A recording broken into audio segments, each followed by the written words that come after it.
یہ سیزن ختم ہوتے ہی ہم مچھلیوں کے لیے تالاب بنائیں گے، سیگم خوش ہو کر بولا۔ اور ادھر سڑک پر دوسرا ہوٹل کون بنائے گا؟ ٹمی نے انہیں دوسرا پروجیکٹ یاد دلایا۔ فکر نہ کر، دونوں کام ہوں گے۔ اور تیسرا اور سب سے ضروری پروجیکٹ، وہ کسی کو یاد نہیں۔ وہ استفایہ نظروں سے اسے دیکھنے لگے۔ ٹرک، اپنا چھوٹا ٹرک جس میں ہم شاپنگ کرنے جائیں گے۔ ارے ہاں، وہ بھی تو ہے۔ وہ تینوں ہنسنے لگے۔ پھر ٹمی کو ایک اور پروجیکٹ یاد آیا جس کے خد و خال اس کے ذہن میں پرورش پا رہے تھے، لیکن اس نے براہ راست اس کا ذکر نہیں کیا، بلکہ ایک اور اہم سوال کر دیا۔ زیگم بھائی، یہ جو شکاری یہاں آتے ہیں یہ سب مرد ہوتے ہیں، کیا عورتیں شکار نہیں کرتی؟ کرتی ہیں نا، وہ صرف مردوں کو شکار کرتی ہیں جو کچھ انہیں چاہیے ہوتا ہے وہ سب ایک مرد نہیں فراہم کر دیتا۔ پھر کیا ضرورت ہے کہ ایسے شدید موسم میں دھکے کھائیں؟ ہاں، لیکن مردوں کا گزارا صرف لومڑی اور بھیڑیوں کے ساتھ نہیں ہو سکتا۔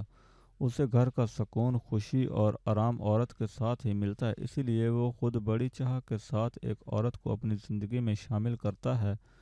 ٹمی نے دونوں کو غور سے دیکھا، ان کی بات کو سمجھا اور آہستہ سے سر ہلایا، پھر گویا ہوا، یعنی دونوں ایک دوسرے کے لیے ضروری ہیں۔ مرد سخت موسم میں دھکے کھا کر شکار کر کے جب واپس آئے تو پرسکون گھر اس کا منتظر ہو جو عورت نے اس کے لیے بنا کر رکھا ہوا ہے۔ وہ کیا بات ہے! وادی میں شام ڈھل رہی تھی، روشنی تیزی سے کم ہو رہی تھی۔ کچھ ہی وقت جانا تھا کہ رات کا اندھیرا پھیلنے والا تھا۔ شکاریوں کے خیموں میں روشنیاں جل اٹھی تھیں اور سفید برف پر وہ نیلے، سرخ اور نارنجی خیمے روشنی دیتی فٹ بال کی طرح نظر آنے لگے تھے۔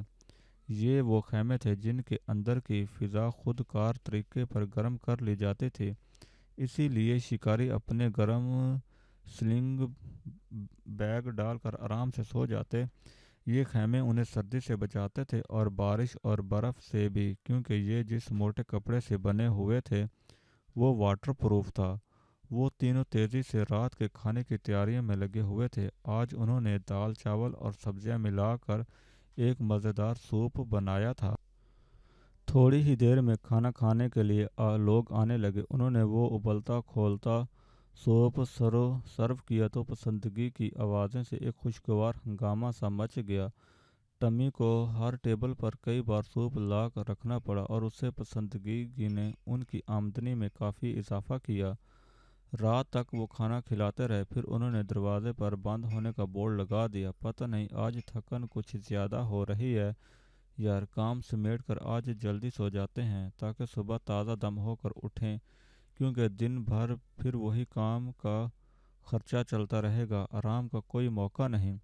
وہ متفق ہوئے اور جلدی کام نپٹا کر بستروں میں گھس گئے۔ ابھی تھوڑی ہی دیر میں نیند کی آغوش میں پہنچے تھے۔ یک بستہ رات سناٹوں میں ڈوبی تھی۔ بارش شام کو ہی تھم گئی تھی۔ آسمان پر آخری تاریخوں کا چاند اپنی کمزور روشنی وادی میں پھیلا رہا تھا، جس کے سبب نیم اندھیرا نیم اجالا ہر طرف بکھرا ہوا تھا۔ کبھی کبھی دور سے کسی فائر کی آواز گونجی اور مدھم ہو جاتی، پھر اچانک کہیں سے زوردار فائر کی آواز دھماکے کی طرح گونجی۔ حسب معمول وہ تینوں ہڑبڑا کر اٹھ بیٹھے۔ بیڑا غرق! پتہ نہیں کون لانتی اس قدر قریب بیٹھ کر شکار کھیل رہا ہے۔